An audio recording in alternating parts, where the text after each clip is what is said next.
Hi everyone, this is Luc-Olivier for Motor Illustrated, and this week I'm showing you a vehicle that you'll probably not see a lot on the Canadian road. This is the 2026 Hyundai Nexo. And why this vehicle will be very rare to see on the road? Because it works with hydrogen. And we know that hydrogen is not yet at the level of any other type of fuel.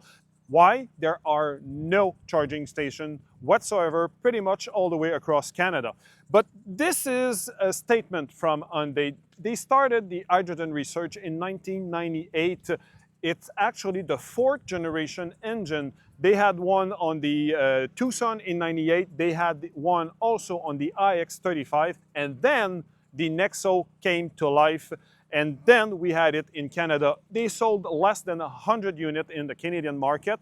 And even though they are not selling a huge volume of it, it's still a research vehicle. So that's why they're bringing the 2026 new generation Nexo on the Canadian market.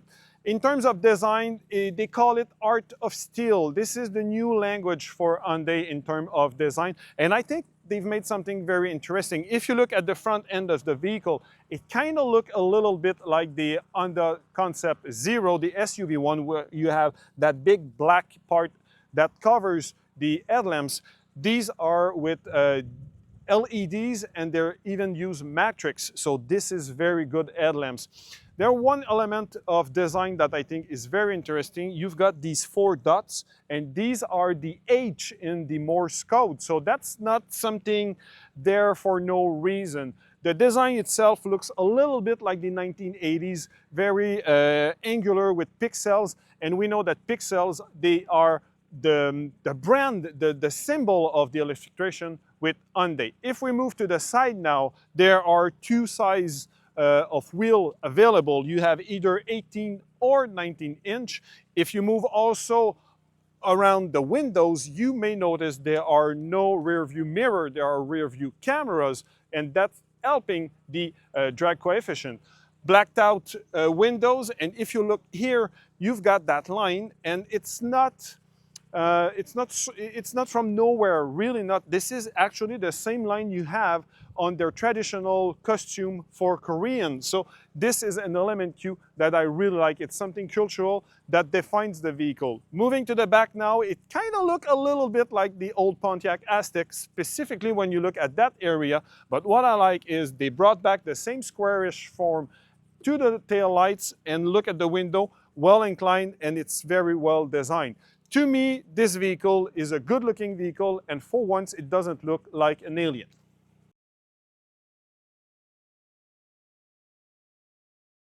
Inside of the 2026 Hyundai Nexo, really, it is very luxurious. They've made an ambience that is very, very interesting. First thing to name is the visibility. Really, it's very good outside. The windows are high, the pillars are thin, and you've got these 3 cameras from the outside, obviously the one in the middle and those on the side, and it is very easy to use, very functional. I kind of like that. I hope it would be available in Canada, not just in the Nexo, but there are many car companies that do it, but they can't bring it in North America because their regulations don't allow it.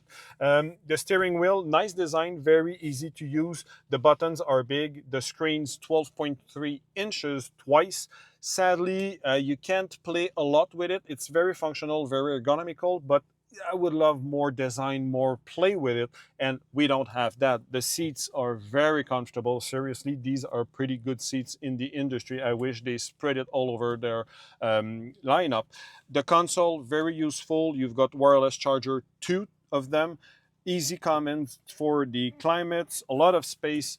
Panoramic roof, very easy to use. So the ambience right here is very nice, and to that you have to have a Bang & Olufsen sound system. That sounds very good. In the back, it's very spacious, a lot of space for 2 people because the vehicle is a little bit narrow. And when you look at the trunk volumes, that is impressive. Once again, 993 liters if the seat is up. If you take them down, you're slightly over 1700 liters. That is very good. But what I like the most about this vehicle is the ambience, the serenity you find in there. I really like that.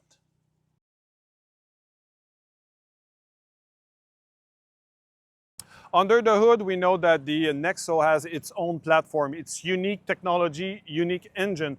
The engine itself, it's an electric motor that produces 150 kilowatt, which gives about 201 horsepower and 258 pound-feet of torque. They've made a lot of change with that new generation. The stacked battery, it now reached 2.64 kilowatt hour. It's slightly bigger than it was with the previous generation. Same thing with the hydrogen fuel tank. Now it is at 6.69 kilogram in terms of weight, which gives about 170 liters of hydrogen.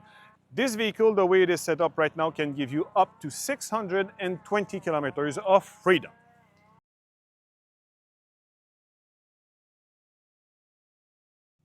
If you are looking for something quick, you are definitely not at the right place with the Nexo. It is heavy, over 4,000 pounds, and the power with 150 kilowatt, it's a little bit limited to have some action. You can do the 0-100 kilometer per hour in 7.8 seconds.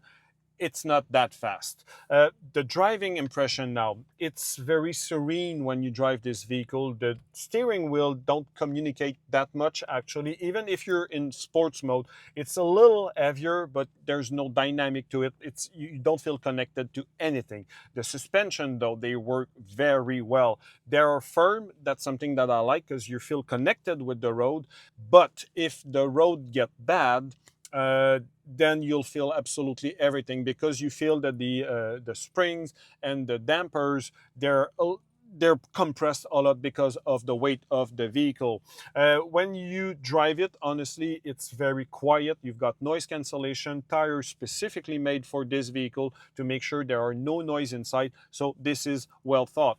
Now, in terms of fuel consumption, let's say hydrogen consumption, when you've got that kind of vehicle, you measure kilometer over kilograms. And in this case, I made 105 kilometers per kilograms. And as I said, the fuel tank is about 6.7 kilograms. So it would give me an average, well, let's say about 625 kilometers, even if Hyundai is announcing over 700. But you have to know that most of the driving here in South Korea happens to be on highways, but driving it in the city, you can get back a lot of energy from braking. So it would improve to probably close to 700 kilometers.